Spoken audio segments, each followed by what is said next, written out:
Welcome to the Art of War Classic Audio Series. Join us as we explore the timeless wisdom of Sun Tzu, uncovering strategies that have shaped history and leadership for centuries. Let's dive into the world of strategy. The Art of War, Chapter 2, Waging War.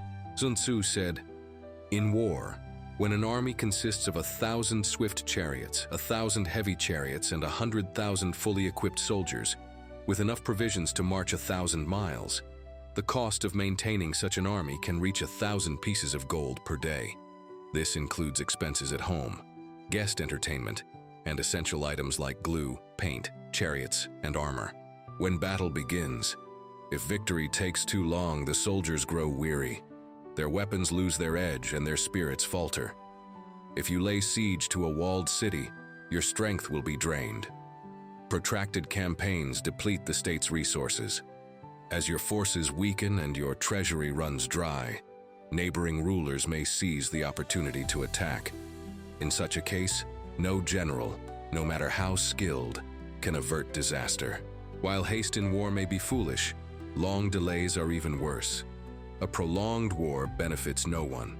A general who understands the true dangers of war also understands the most effective ways to wage it.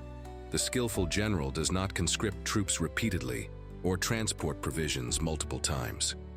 He brings his military supplies from home, but relies on taking the enemy's provisions. In this way, the army remains well-fed. War impoverishes a nation. Long-distance campaigns drain the wealth of the people. Where armies gather, prices rise, depleting the people's savings. When savings are exhausted, peasants bear the burden of heavy taxes. With the state's resources stretched thin, the central plains may become desolate. In war, a wise general feeds off the enemy. One cartload of the enemy's grain is worth 20 of your own. One bundle of their fodder is worth 20 of yours.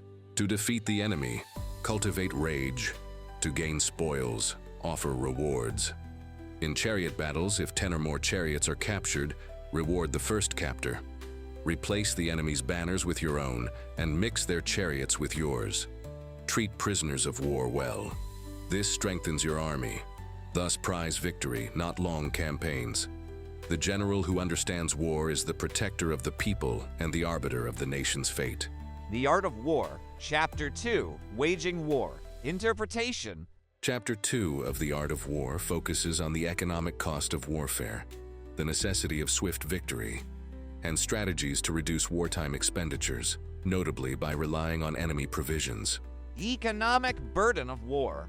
Sun Tzu emphasizes that war requires vast resources. Mobilizing large forces, such as 1,000 war chariots, 1,000 supply carts, and 100,000 fully armed soldiers, along with transporting grain over long distances, incurs daily costs reaching 1,000 pieces of gold. This financial strain depletes state treasuries and impoverishes the people. Imperative of swift victory. Sun Tzu stresses that wars must be resolved quickly. Prolonged campaigns blunt weapons, dampen morale, exhaust state resources, and invite opportunistic invasions by rival powers. Hence his axiom, "In war, prize victory, not prolonged campaigns." Relying on enemy provisions. A skilled commander minimizes domestic burdens by seizing supplies from enemy territory.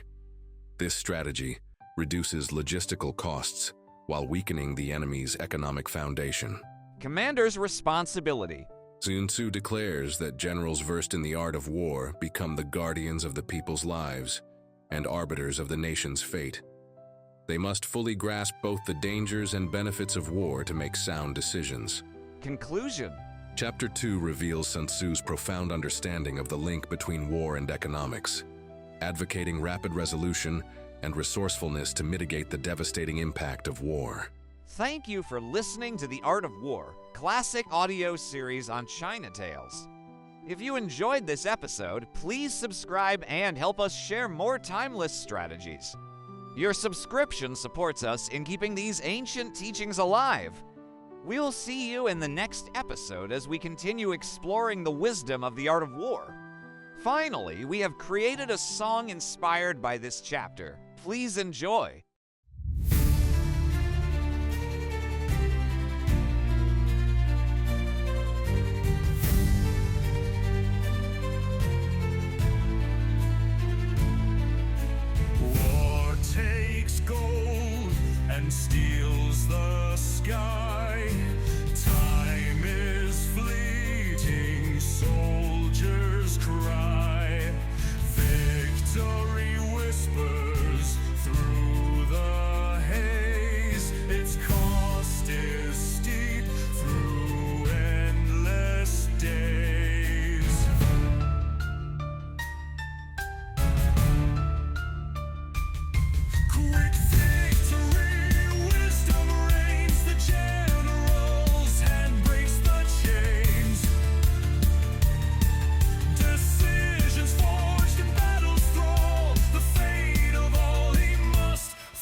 of peace is one desire, a balance struck with soul.